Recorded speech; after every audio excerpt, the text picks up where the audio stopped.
ضلالة وكل ضلالة في النار. أعوذ بالله من الشيطان الرجيم. بسم الله الرحمن الرحيم. الحمد لله رب العالمين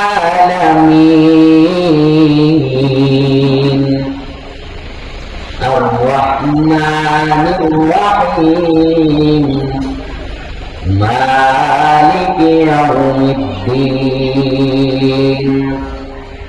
إياك نعبد وإياك نستعين. اهدنا الصراط المستقيم صراط الذين أنعمت عليهم غير المغضوب عليهم ولا الضالين.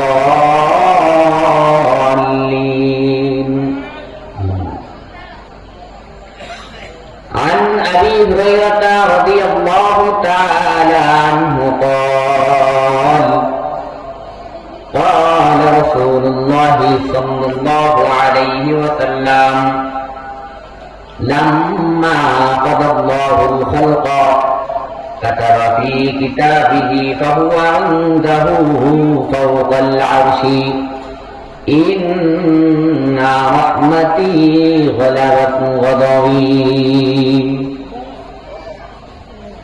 اللهم صل على محمد وعلى آل محمد كما صليت على إبراهيم وعلى آل إبراهيم إنك حميد مجيد. اللهم بارك على محمد وعلى آل محمد كما باركت على إبراهيم وعلى آل إبراهيم إنك حميد مجيد. আলহামদুলিল্লাহ আল ইনআফ ফাউন্ডেশন কর্তৃক আয়োজিত চতুর্থ বার্ষিক ইসলামী মহাসম্মেলনের আজকের সম্মানিত সভাপতি, প্রধান অতিথি, প্রধান বক্তা, আমন্ত্রিত ওলামায়ে কেরাম, আমার সামনে উপবিষ্ট হিন্দরদি মুসলমান এবং পর্দার আড়ালে শূন্যওয়ালী মা ও বোনেরা, সমস্ত প্রশংসা আল্লাহ সুবহানাহু ওয়া তাআলার দরবারে, যে মহান রব্বুল আলামিন এই রকম একটি যিনি জলসা করার আয়োজন করার সুযোগ করে দিয়েছেন, তৌফিক দিয়েছেন এবং আমাদেরকে কবুল করেছেন এখানে আসার, বসার, কিছু কথা বলার ও শোনার। তাই সেই মহান মুনিবের দরবারে প্রাণ খুলে শুকরিয়া আদায় করি। সকলেই বলি আলহামদুলিল্লাহ। শতকোটি দরুদ ও সালাম বর্ষিত হোক বিশ্ব মানবতার মুক্তির দূত আখিরি জামানার পয়গম্বর শেষ নবী জনাব মুহাম্মদ রাসূলুল্লাহ সকলেই বলি সাল্লাল্লাহু আলাইহি ওয়াসাল্লামের উপর।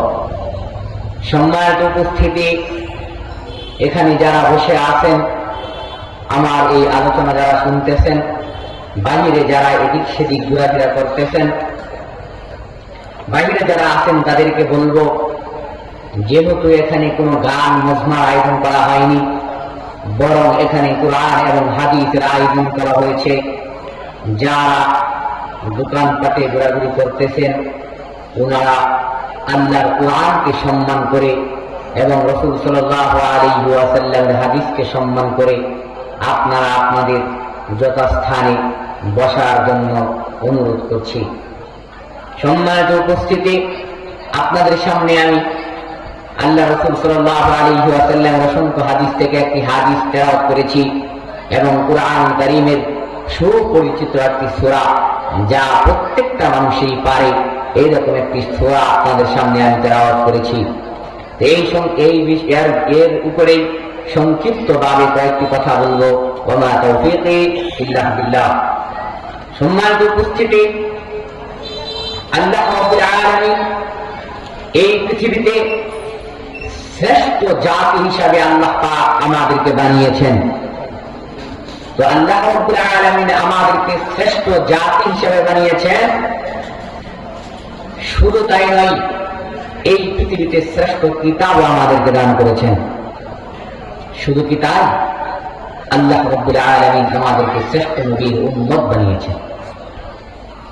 এই যে কিছুদিন আগেও দেখলেন বিশাল এক ভূমিকম্প হয়ে গেল, তো এই ভূমিকম্পের মাধ্যমেই আল্লাহ রাব্বুল আলামিন সামুদ জাতিকে ধ্বংস করেছিলেন, কারণের ধন দৌলতকেও ধ্বংস করেছিলেন।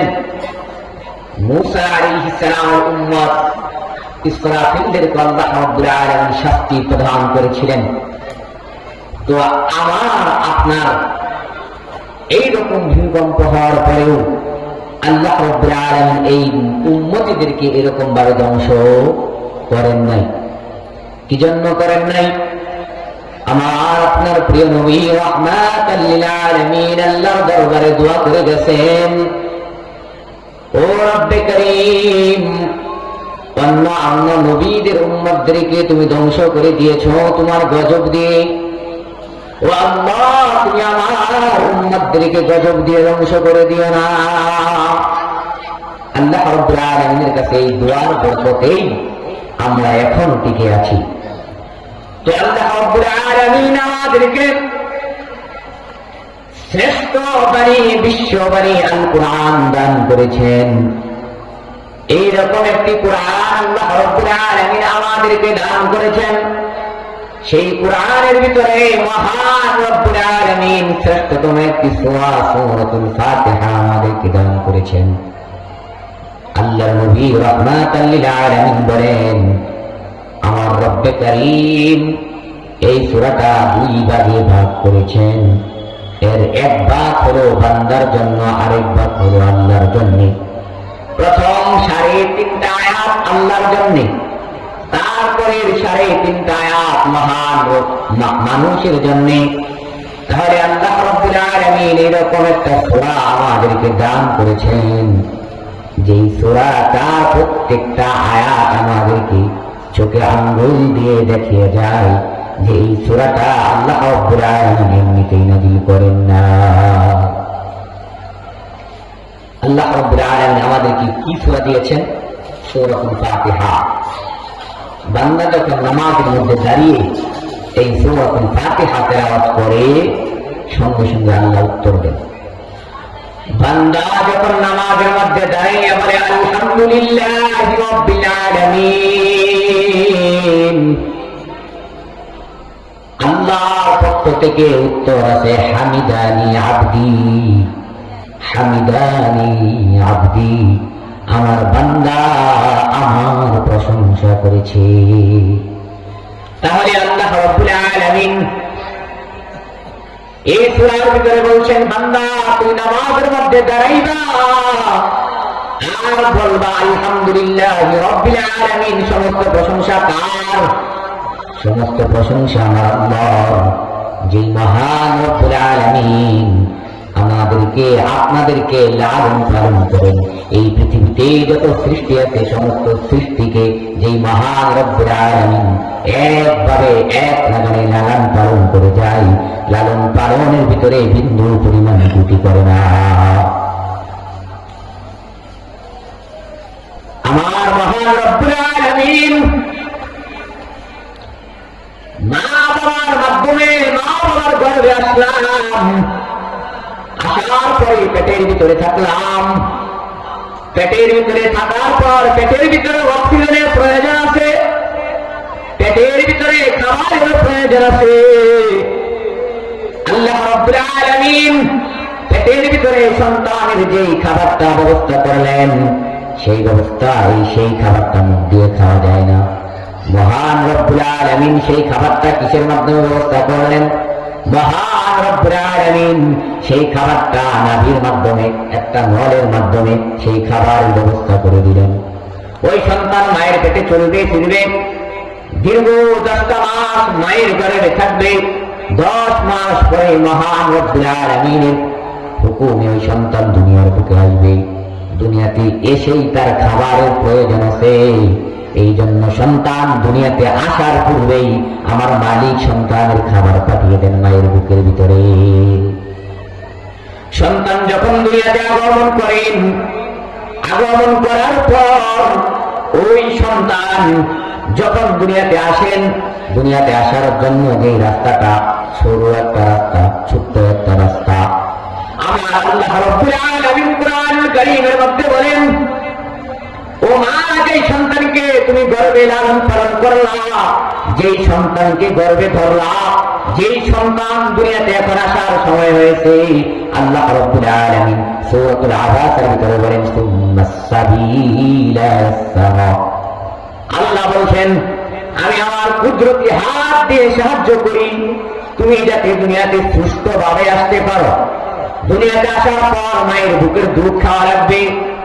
ওই মায়ের পেটের ভিতরে গরম আবহাওয়ার ভিতরে ছিল, যেইটুকু গরমের প্রয়োজন আমার আল্লাহ দিয়েছে। দুনিয়াতে আসার পর ওই মা অনুমান করতে পারবে না সন্তানের কতটুক পরিমাণ গরম দুধের প্রয়োজন, কতটুক পরিমাণ গরম সন্তান সহ্য করতে পারবে। এই জন্য মহান রব্বুল আলামিন কুদরতিভাবে মায়ের বুকের ভিতরে দুধ দেন, সেই দুধটা গরম, অনেক গরম নয়, সন্তানের মুখের প্রতি হবে এরকম গরম দুধ আল্লাহ রাব্বুল আলামিন দেন নাই। যেইটুকু পরিমাণ গরম দরকার ছিল সেই পরিমাণই গরম আল্লাহ পাক দেন। তারপর যখন সন্তান মায়ের দুধ পান করবে, মায়ের স্তনটা নরম, এই জন্য মহান রব্বুল আলামিন ওই সন্তানের মুখের ভিতরে দাগ দেন নাই। কেননা মায়ের কষ্ট হবে, কেননা গর্ভের শিশুর মুখে যদি দাগ দিত শিশু তো বুঝতো না, ওই শিশু মায়েকে আঘাত করতো, কামড় দিত, মা ব্যথা পাইত। এই জন্য মহান রব্বুল আলামিন ওই সন্তানের জন্য সন্তানের মুখের ভিতরে দাগ দেয় নাই, বরং নরম নারীর মাধ্যমে মায়ের বুক থেকে দুধ পান করায়। তাহলে আল্লাহ যে বললেন, বান্দা আলহামদুলিল্লাহি রাব্বিল আলামিন, নামাজের মধ্যে দাঁড়াইবা তো আমার শুকরিয়া আদায় করবা, আমার শুকরিয়া আদায় করবা, উত্তর দিব না এমনটা হবে না, সঙ্গে সঙ্গে আমি তোমার উত্তর দিব, হামিদানি আবদি হামিদানি আবদি, সঙ্গে সঙ্গে আমার উত্তর তুমি পেয়ে যাইবা। ও বান্দা, আমি এমনিতেই বলি না, আমার কি কৃতজ্ঞতা প্রকাশ কর, আমার শুকরিয়া আদায় কর, আল্লাহ কি এমনিতেই বলেছেন। আল্লাহকে বলছেন, বান্দা তুই দৈনিক 5 ওয়াক্ত সালাত আদায় করবি, এমনিতেই কি বলেছেন, এর ভিতরে কি কোনো স্বার্থ নাই। আল্লাহকে বলছেন, বান্দা আমার শুকরিয়া আদায় করবি, এমনিতেই তোকে শুকরিয়া আদায় করতে বলা হয় নাই, শুকরিয়া আদায় করবি এর কারণে বলা হয়েছে। এই যে সামনে নির্বাচন আসতেছে, 1 কাপ চা খাওয়াবে, একটা পান খাওয়াবে, এর জন্য এই চার মূল্য দেওয়ার জন্য সারাটা দিন নেতার পেছনে স্লোগান দিবে। আর নির্বাচনের আগে 500 টাকা যদি হাতে ধরিয়ে দেয়, নির্বাচনের আগ পর্যন্ত ওই নেতার পেছনে ঘুরবে আর স্লোগান দিতে থাকবে। কেননা সে মনে করেন 500 টাকা নিয়েছি তো ওই নেতার কাছে আমি দায়বদ্ধ, আমি 1 কাপ চা খাইছি তো ওই নেতার কাছে আমি দায়বদ্ধ। তাহলে আমার আল্লাহ যে ওই জন্ম থেকে মৃত্যু পর্যন্ত এত এত নিয়ামত দিয়ে আমাদেরকে লালন পালন করতেছেন, এত এত নিয়ামত দিয়ে আমাদেরকে দুনিয়ার বুকে পরিচালিত করতেছেন, তাহলে কি ওই মালিককে একবার আশা করতে পারে না, ওই মালিককে আশা করতে পারে না যে বান্দা আমার শুকরিয়া আদায় করবে? এই আশা কি ওই মালিক যদি করে তাহলে কি ভুল আশা নাকি? বলেন, যেই জমিন দিয়ে হাঁটি সেই জমিনটা কার? ওই জমিনটা আল্লাহর। যেই সূর্যের আলোটা গ্রহণ করি সেই সূর্যের আলোটাও আল্লাহর, যেই চন্দ্রের আলোটা গ্রহণ করি সেই চন্দ্রের আলোটাও আল্লাহর, যে রাত্রি বেলা ঘুমাই সেই রাতটাও আল্লাহর, যে চোখ দিয়া দেখি সেই চোখটাও আল্লাহর দেওয়া। পৃথিবীর শ্রেষ্ঠ দামি সম্পদ অক্সিজেন, এই অক্সিজেনটাও আল্লাহর দেওয়া। যেমন রাস্তাঘাটে চলি সবকিছু আল্লাহর দেওয়া। আল্লাহ জানে বান্দা আমার বড় দুর্বল, এই জন্য আল্লাহ রাব্বুল আলামিন সূরা তারিকের মধ্যে বলেন, ইন কুল্লু নাফসিন লাম্মা আলাইহা হাফিজ। ও বান্দা চলতে গিয়ে তুমি হোঁচট খাইবা, ও বান্দা চলতে গিয়ে তুমি বিপদ আপদের সম্মুখীন হইবা। এই জন্য মহান রব্বুল আলামিন কুরআনের মধ্যে ঘোষণা করে দিলেন, বান্দা তোমাকে কখনোই একা ছাড়া হয় না, বরং প্রত্যেকটা সময় তোমার কাজে একজন হেফাজতকারী ফেরেশতা নিযুক্ত থাকে। তাহলে তো আল্লাহ বলছেন বান্দা আমার শুকরিয়া আদায় করবে, এটা কি খুব ভুল নাকি বলেন? তারপরে আয়াতে আমার রব্বুল আলামিন বলেন আর রাহমানির রহিম। আল্লাহ দাবি করতেছেন যে আমি হলাম রহমান রহিম, আমি হলাম দয়ালু। তাহলে আল্লাহ রব্বুল আলামিন যে দয়ালু, উনি দাবি করতেছেন আমি দয়ালু। তাহলে আমার আল্লাহকে এখানে ভুল দাবি করতেছেন কিনা দেখেন। সকালটা শুরু করলাম, ফজরের আযান মসজিদে হইছে কিন্তু মসজিদে যাই নাই, আল্লাহর নাফরমানি করে ফজরটা শুরু করলাম। এরকম করে দুপুর যায়, আসর যায়, মাগরিব যায়, এশা যায়, এরকম করে করে দিন যায়, এরকম করে করে সপ্তাহে যায়। সপ্তাহে একদিন শুক্রবারে হয় কিছু সংখ্যক মানুষ শুধুমাত্র 2 রাকাত ফরজ আদায় করতে যায়। আবার এইরকম মানুষ আছে সপ্তাহে একদিনও আল্লাহকে আল্লাহ বলে ডাকে না। তাহলে আমার রব্বুল আলামিনের জমিনের ভিতরে থেকে তার সাথে গাদ্দারি করে, তার সাথে বেঈমানি করে, তার দেওয়া অসংখ্য রহমত বক্ষণ করে, তার দয়া রহমত দিয়ে চলে তার সাথে গাদ্দারি করি, কিন্তু সে তো আমাদেরকে ধ্বংস করে দেয় নাই। তাহলে আমার আল্লাহ যে বলছেন বান্দা আমি হলাম আর রহমানুর রহিম, তাহলে কি আমার আল্লাহর এই দাবি ভুল নাকি? এই দাবি কি ভুল? আমার আল্লাহ যে কোরআনের কারীমের ভিতরে সূরাতুল ফাতিহায় বলছেন বান্দা আমি হলাম রহমান, আমি হলাম রহিম, তাহলে আল্লাহ কি এমনিতেই বলছেন? আমাদের যেই কার্যকলাপ, আমরা যে কাজকর্মগুলা করি, আমাদের এই দুনিয়াতে 1 মিনিট চলার অধিকার নাই, 1 সেকেন্ড এই দুনিয়াতে থাকার অধিকার নাই। কেননা আল্লাহর সাথে সবচেয়ে গাদ্দারি এই মানুষ জাতি করে। পৃথিবীর শ্রেষ্ঠ নিয়ামত আল্লাহ পাক এই মানুষকে দিয়েছে, আর এই পৃথিবীর বুকে সবচেয়ে বেশি গাদ্দারি এই মানুষই করে। কথা বলেন ঠিক কিনা? আল্লাহ রাব্বুল আলামিন সূরাতুত তিনের মধ্যে কসম করে বলেন তিন ওয়াজ যাইতুন, আল্লাহ বলেন তিনের কসম, যাইতুন যাইতুনের কসম, ওয়া তুরি সিনিন সিনাই পর্বতের কসম, ওয়া হাযাল বালাদিল আমিন পবিত্র মক্কা নগরীর কসম। তারপর বলেন লাকাদ খালাকনাল ইনসানা ফি আহসানি তাকওয়িম। তারপরে আমার আল্লাহ বলছেন যে এই পৃথিবীর বুকে সবচেয়ে সুন্দরভাবে বানাইছি আমি, মানুষ জাতি বানাইছি। ও দুনিয়ার মানুষ, একটা কথা যদি আপনাকে আমি বিশ্বাস করাতে যাই, তাহলে আমাকে কসম যদি করি তাহলে সেই কথাটা মজবুত হয়। তাহলে আমার আল্লাহ রাব্বুল আলামিন পরপর 4টা কসম করে আল্লাহ পাক আমাদেরকে ঘোষণা দিলেন সবচেয়ে সুন্দরভাবে আল্লাহ পাক আমাদেরকে বানাইছেন, আর সবচেয়ে সুন্দরভাবে গাদ্দারি আমি আপনি করি। কথা বলেন ঠিক কিনা? সবচেয়ে সুন্দরভাবে গাদ্দারি কি আমি আর আপনি করি। আমরা মুসলমান হয়েছি ঠিকই, কিন্তু মুসলমানের যেই সমস্ত কার্যকলাপ এইগুলো আমাদের মাঝে নাই। আমাদের মধ্যে কি এগুলা নাই?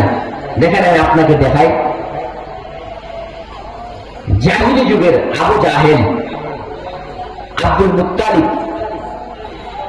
এদের যে বিশ্বাস আল্লাহর প্রতি ছিল, এই যুগের মুসলমানের প্রতি মুসলমানের ততটুকু পরিমাণ বিশ্বাস আল্লাহর উপরে নাই।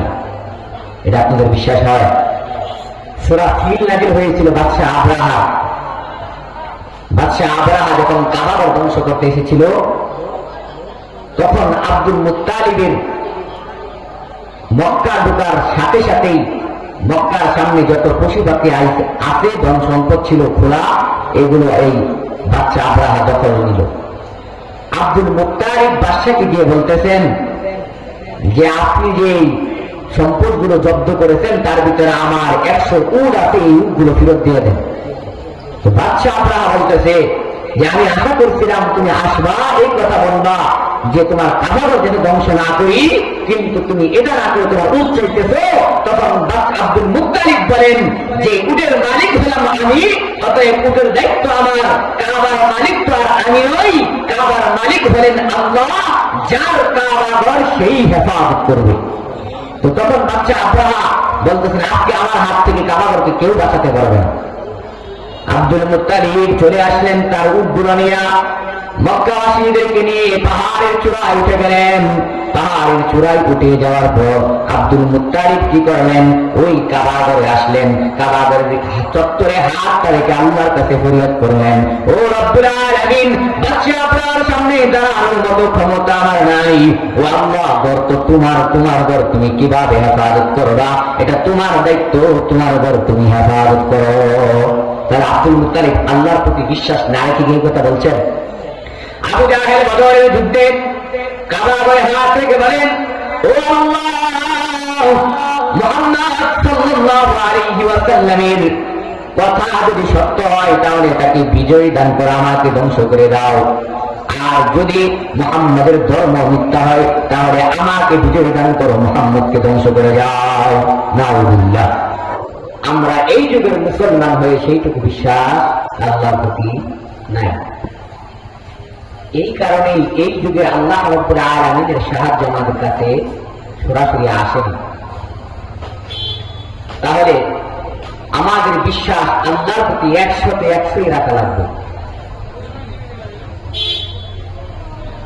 আমি আপনাদের সামনে যে হাদিসটা বলছিলাম, আবু হুরায়রা রাদিয়াল্লাহু তাআলা আনহু হাদিসটা বর্ণনা করেছেন। তিনি বলছেন রাসূলুল্লাহ সাল্লাল্লাহু আলাইহি ওয়াসাল্লাম বলেছেন, আল্লাহ রাব্বুল আলামিন যখন আমার আপনার ভালো মন্দ তকদীর লিখলেন, পৃথিবীর সৃষ্টির 50,000 বছর পূর্বে আমাদের তকদীর লেখা হয়ে গেছে। সবকিছু লেখার পর আল্লাহ রাব্বুল আলামিন ভালো লিখলেন, মন্দ লিখলেন, জান্নাতি না জাহান্নামী সবকিছু লিখলেন। বিপদ হবে বালা মুসিবত হবে, সবকিছু লেখার পর আমার আল্লাহ রাব্বুল আলামিন শেষে একটা বাক্য লিখে দিলেন। বাক্যটা হলো ইন্না রাহমাতি গলাবাত গদবি। আমার আল্লাহ রাব্বুল আলামিন লিখে দিলেন, নিশ্চয় আমার রহমত আমার রাগকে অতিক্রম করে গেছে। তাহলে আমার আল্লাহ যে সূরাতুল ফাতিহার মধ্যে দাবি করলেন আর রহমান রহিম, বান্দা আমি হলাম রহমান, আমি হলাম রহিম, আমি হলাম দয়ালু, এর মানে বোঝা যায় আমার আল্লাহ এমনিতেই দাবি করে না। এতটা জিন্দেগি এই যে গাদ্দারি করি, শাস্ত্রে বসে, চায়ের দোকানে বসে উলঙ্গ নাচ দেখি, মেয়েদের ছবি দেখি, গান বাজনা দেখি, ওই অবস্থা এটা হবে কিয়ামতের পূর্ব মুহূর্তে। তাহলে এর মানে বোঝা যায় যে দুনিয়ার মানুষ দুনিয়ার খাবার ছাড়া থাকতে পারে, কিন্তু এই জিকির ছাড়া থাকতে পারে না। বেশি দূরে যাওয়া লাগবে না, অতীতেও অনেক অতীতেও যাওয়া লাগবে না।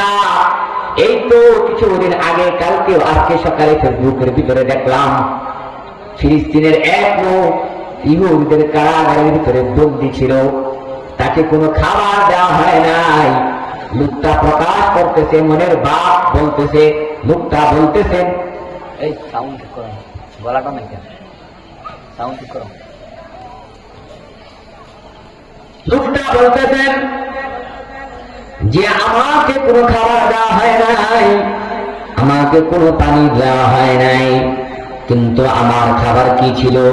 আমার খাবার ছিল লা ইলাহা ইল্লাল্লাহ, আমার খাবার ছিল সুবহানাল্লাহ, আমার খাবার ছিল আলহামদুলিল্লাহ। তাহলে বোঝা যায় মানুষ খাবার ছাড়া বাঁচতে পারে, কিন্তু জিকির ছাড়া, আল্লাহর রহমতের জিকির ছাড়া মানুষ বাঁচতে পারে না। আমাদের কি জন্য রহমত, আল্লাহর দয়া নাই? এত এত খাবার খাই, তারপর আমাদের অসুখের সীমা নাই। আমাদের সবচেয়ে দামি একটা ওষুধ বর্তমানে অসুখ, সেই অসুস্থতার নাম হলো ডায়াবেটিস। বেশিরভাগ মানুষেরই আছে। এই যুগের মানুষ খেয়ে অসুস্থ হয়ে যায়।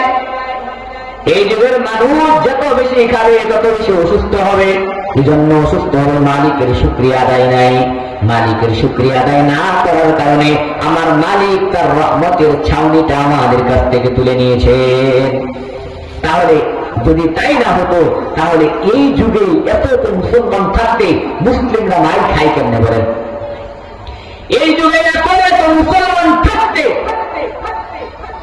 আল্লাহর রাসূলকে নিয়ে কুরআনের আয়াত নিয়ে একজন কুলাঙ্গার কুটুক্তি কিভাবে করে বলেন? আল্লাহকে গালি কিভাবে দেয়? আমার দেশের রাজনীতির বড় একটা দলের বড় এক নেতা বলতেছেন যে যেই ব্যক্তি আল্লাহর কোরআনকে অপমান করলো, আল্লাহর রাসূলকে অপমান করলো, আল্লাহকে অপমান করলো, ওই ব্যক্তির উপরে যখন মানুষ আঘাত হানলো, ইমানদার মুসলমান জগৎ আঘাত হানলো, তখন কিছু লোক পাবে, কিছু ভূত পাবে, কিছু সমর্থক পাবে। এই উদ্দেশ্যে সে কি করলো? উগ্রবাদী বলে এই মুসলমানদেরকে সে কি করলো? টাইটেল দিয়ে দিল। তারপর আমরা মুসলমানরা নির্লজ্জের মতো, বেহায়ার মতো আমাদের দাবি মূল্যবান ভোটটা এই কুলাঙ্গারদেরকেই দিব, যারা আল্লাহকে পছন্দ করে না, যারা রাসূলকে পছন্দ করে না, যারা কোরআন এবং হাদিসকে মানে না, এই সমস্ত বিক্রি করে খায়, এদেরকেই সমর্থন করি আমরা। আল্লাহ কোরআনুল কারীমের ভিতরে বলছেন যে মানুষ হলো এরকম, ওই মানুষ হলো পশুর চাইতে নিকৃষ্ট, পশুর মতো। উলাইকা কাল আনআম বাল হুম আদল, পশুর চাইতে নিকৃষ্ট। আল্লাহ কোরআনে বলছেন এই কথা যে পশুর মতো নিকৃষ্ট না, এর চাইতে বেশি নিকৃষ্ট। কি জন্য বলছেন জানেন? যে মানুষের কান থাকতে কালা শুনে না, চোখ থাকতেও দেখে না, অন্তরাতে অনুভব করতে পারে না। আমরা বরং সেই জাতি, যেই জাতি আমরা এটা অনুভব করতে পারি না। আমাদেরকে 500 টাকা দিলে আমরা 5 বছরের জন্য আমরা গুলামির পথটা বেছে নিই। 500 টাকা দিয়ে আমরা জানি যে কোন লোকটা ভালো, কোন লোকটা খারাপ। আমরা এটা জানার পরেও ভালো লোকটাকে সমর্থন করি না। সম্মানিত উপস্থিতি, যদি আল্লাহ রাব্বুল আলামিনের কোরআন দিয়ে এই দেশ যদি চলে, তাহলে কি মনে হয় যে আপনি আমি অশান্তিতে থাকবো? কোন হিন্দু নির্যাতনের মধ্যে থাকবে? যদি হিন্দু নির্যাতনের মধ্যেই থাকতো তাহলে আল্লাহ কোরআনের আয়াত নাযিল করে দিত না, লাকুম দীনুকুম ওয়ালিয়া দীন। এই আয়াত আল্লাহ কোরআনে নাযিল করতেন না। এই ইসলামকে জোর করে কাউকে গ্রহণ করানোর জন্য বলা হয় নাই। তুমি মাইরা দইরা ইসলাম গ্রহণ করায় এই কথা ইসলাম বলে না। ইসলাম একজন মুমিনকে যেরকম নিরাপত্তা দেয়, একজন মুশরিককেও সেরকম নিরাপত্তা দেয়। রাসূলুল্লাহ সাল্লাল্লাহু আলাইহি ওয়াসাল্লামের অসংখ্য হাদিস আছে, যেই হাদিসের মধ্যে পাওয়া যায় যে আল্লাহর নবী রাহমাতুল লিল আলামিন ওই হাদিসকে শুনেন নাই যে একজন ইহুদি আর একজন মুসলমান দুইজন জমি নিয়ে ঝগড়া লাগলো। আল্লাহর নবীর কাছে গেল, আল্লাহর নবী মীমাংসা করে দিয়ে ওই ইহুদির পক্ষে রায়টা দিয়ে দিল। ওই মুসলমান সে চিন্তা করলো আল্লাহর নবীর বিচার তার পছন্দ হয় নাই, সে উমরের কাছে গেল। উমরের কাছে গিয়ে বলতেছেন, উমর, আমি মাঝে মধ্যে কি করি? আমি দান সদ্গা করি। আমি যখন যুদ্ধের ময়দানে গিয়ে যুদ্ধ করি, আল্লাহর নবী আমার পক্ষে রায়টা না দিয়ে ইহুদির পক্ষে রায়টা দিয়ে দিল। তখন উমর রাদিয়াল্লাহু তাআলা আনহু বললেন, তুই জানা, আমি দেখতেছি। উমর রাদিয়াল্লাহু তাআলা আনহু ঘরের ভিতরে গেলেন, খোলা তরবারি হাতে নিলেন, তরবারি হাতে নিয়ে সঙ্গে সঙ্গে মুসলমানের গর্দানটা উড়িয়ে দিলেন, ইহুদিকে ছেড়ে দিলেন। তাহলে আল্লাহর নবী ইহুদিকেও যেরকম নিরাপত্তা দিয়েছেন, ইনসাফ আল্লাহর নবী কায়েম করেছেন বিদায় ইহুদি নিরাপত্তা পেয়েছে।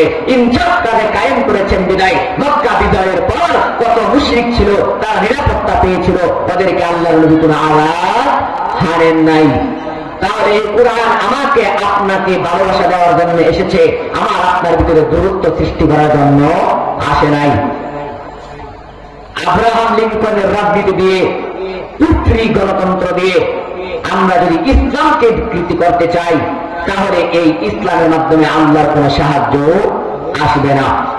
সর্বশেষ একটা হাদিস বলি, যেই হাদিসের ভিতরে আল্লাহর নবী রাহমাতুল লিল আলামিন খুব কঠোর ভাষায় বলেছেন, রাজা কিসরা যখন মৃত্যুবরণ হলো, তার মেয়ে যখন শাসনভার দখল করলো, শাসনভার দায়িত্ব যখন তার মেয়েকে দেওয়া হলো, আল্লাহর নবী শুধু একটা কথা বলেছিলেন যে এই জাতি কখনো কল্যাণকামী হতে পারবে না যেই জাতি তাদের নেতৃত্বের স্থানে তাদের মেয়েকে বসা। মেয়েদেরকে ইমামতি করার জন্য দেয় নাই, পৃথিবীর সবচেয়ে দামি সম্পদের নাম হলো নারী। এই পৃথিবীর সবচেয়ে দামি সম্পদের নাম হলো নারী।